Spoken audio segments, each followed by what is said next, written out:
आज हम देखेंगे कि माया फंडामेंटल्स के क्लास 3 में कि हम व्यू पोर्ट में किस तरीके से नेविगेट करेंगे। अभी तक हमने मेन्यू को तो नेविगेट करते देखा, लेकिन व्यू पोर्ट में नेविगेट करना आज हम देखेंगे कि व्यू पोर्ट में किस तरीके से नेविगेट करते हैं।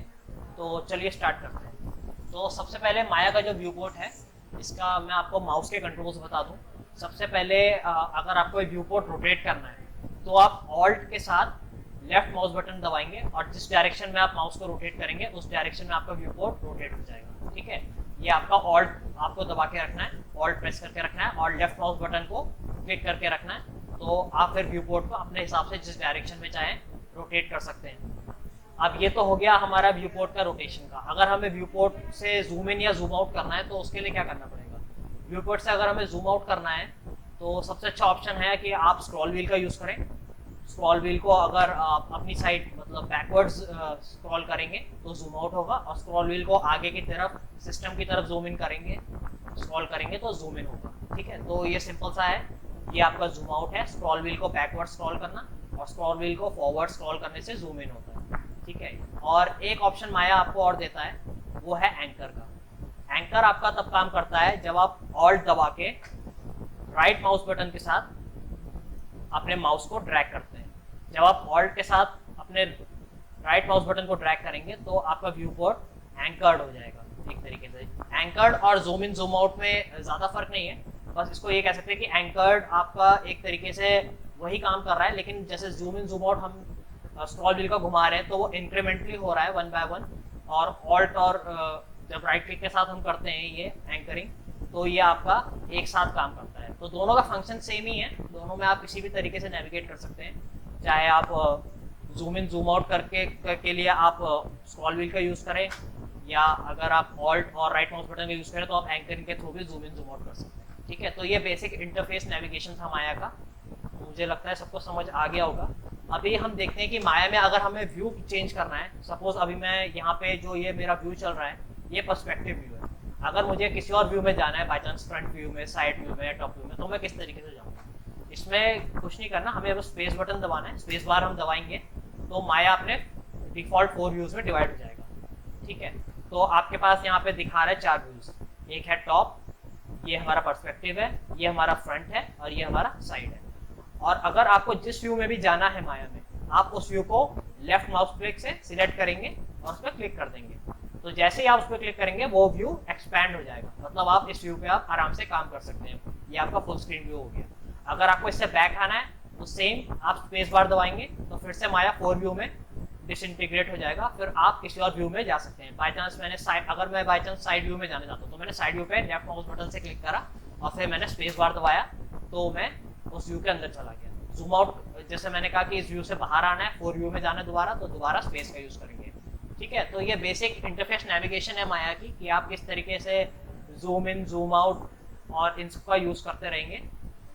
अभी हमें माया में ये चीज़ समझ आ गई। अब हम देखेंगे व्यू पोर्ट के कुछ ऑप्शंस। व्यू पोर्ट के आपके कुछ ऑप्शंस मिलेंगे आपको। ठीक है, वो आपके हर पैनल में ऑलमोस्ट सिमिलर होंगे। जैसे आप देख रहे हैं जो हमारा टॉप व्यू है, फ्रंट व्यू है और साइड व्यू है, एक्सक्लूडिंग पर्सपेक्टिव व्यू। इनको हम कहते हैं ऑर्थोग्राफिक या 2D व्यूज। ठीक है, इनको हम ऑर्थोग्राफिक 2D व्यूज क्यों कहते हैं, क्योंकि हम इसमें सिर्फ 2 ही डायमेंशन देख सकते हैं।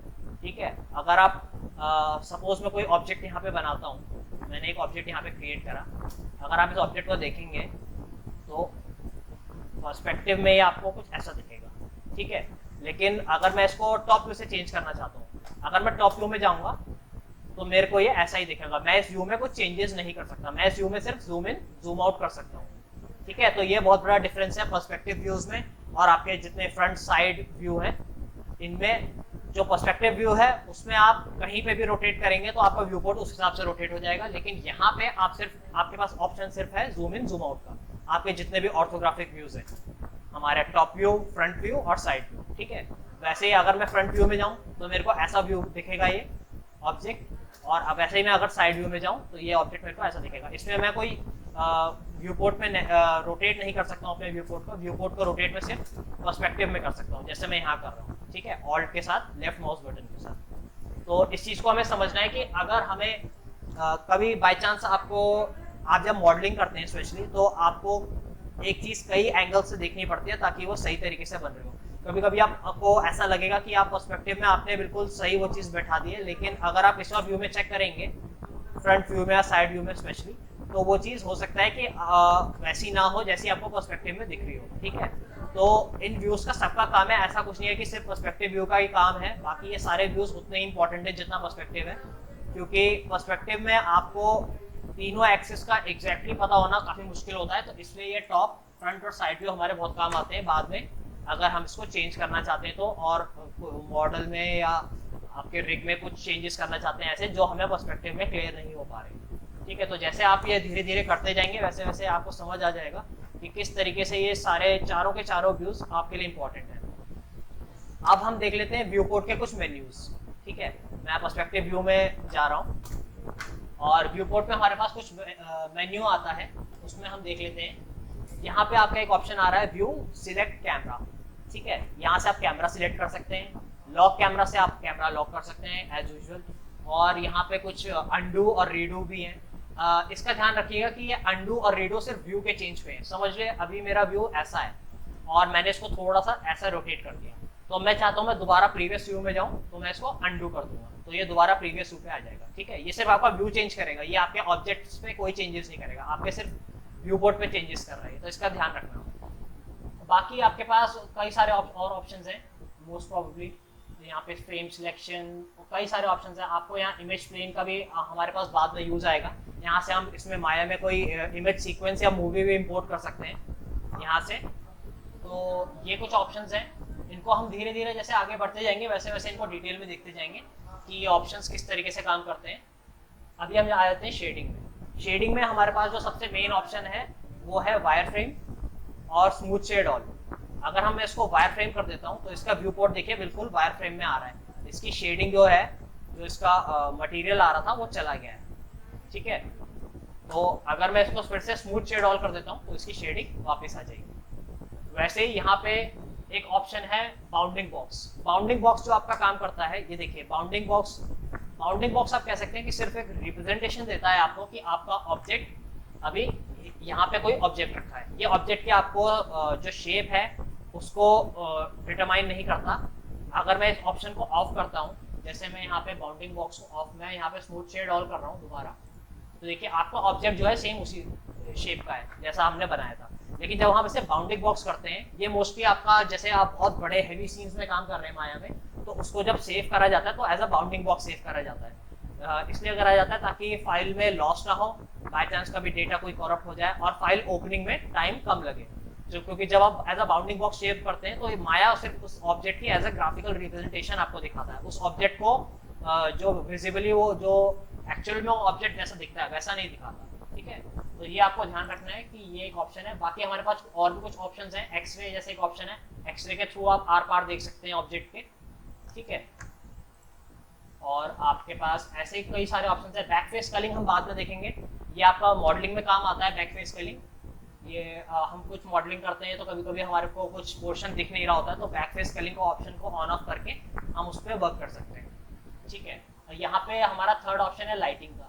ये आपके पास लाइट्स के लिए है। जब आप लाइट्स पे काम करेंगे, जो काफ़ी आगे आएगा आपके कोर्स में, लाइट्स में जब आप काम करते हैं तो लाइट्स अलग अलग तरीके की होती है। तो यहाँ पे अभी यूज डिफॉल्ट लाइटिंग है, use all light, selected, flat, ये सब बाद में आएगा।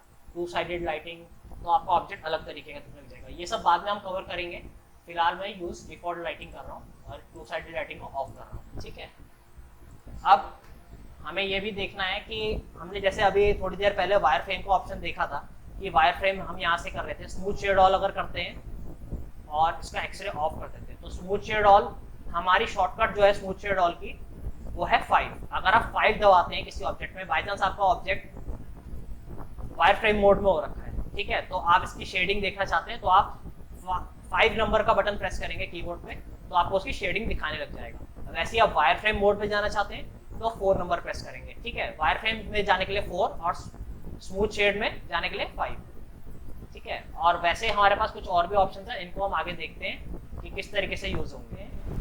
हमने लाइटिंग देख लिया कि अभी किस तरीके से लाइटिंग के हमारे पास कुछ ऑप्शंस आ रहे हैं। शो में हमारे पास कुछ और ऑप्शंस आ रहे हैं। इसमें हम आइसोलेट सिलेक्ट नाम का एक ऑप्शन है, इसको हम तब यूज़ करेंगे जब हम सिर्फ सपोज हमारे पास 10 ऑब्जेक्ट्स हैं यहाँ व्यू पोर्ट में, या व्यू पोर्ट में यहाँ 10 ऑब्जेक्ट्स बने हुए हैं और हम उसमें से एक ही को देखना चाहते हैं, तो हम उसको सिलेक्ट करेंगे और शो में जाएंगे, आइसोलेट सिलेक्ट व्यू सिलेक्टेड, तो हमें सिर्फ वही ऑब्जेक्ट दिखाई देगा। फॉर एग्जाम्पल अगर मैं यहाँ पे एक ऑब्जेक्ट और बना लेता हूँ, ठीक है, और मैं चाहता हूँ कि अभी मेरे को सिर्फ इस ऑब्जेक्ट पे काम करना है, कोन पे काम नहीं करना, तो मैं इसको सिलेक्ट करूँगा, शो में जाऊँगा, आइसोलेट सिलेक्ट में व्यू सिलेक्टेड अगर करूँगा तो ये ऑप्शन आपका देखिए, अब ये मेरे को सिर्फ वही नज़र आ रहा है जिस पे मैंने व्यू सिलेक्टेड करा है। तो इस चीज़ का हमें ध्यान रखना है कि ये व्यू पोर्ट से आपके एक तरीके से हिडन हो गया है, वो ऑब्जेक्ट एग्जिस्ट करता है व्यू पोर्ट में लेकिन वो अभी छुप गया है, ठीक है। तो इसका ध्यान रखना है। जैसे मैं इस ऑप्शन को ऑफ करता हूँ, ठीक है, व्यू सिलेक्टेड को मैं ऑफ करता हूँ, तो देखिए दोबारा वो ऑप्शन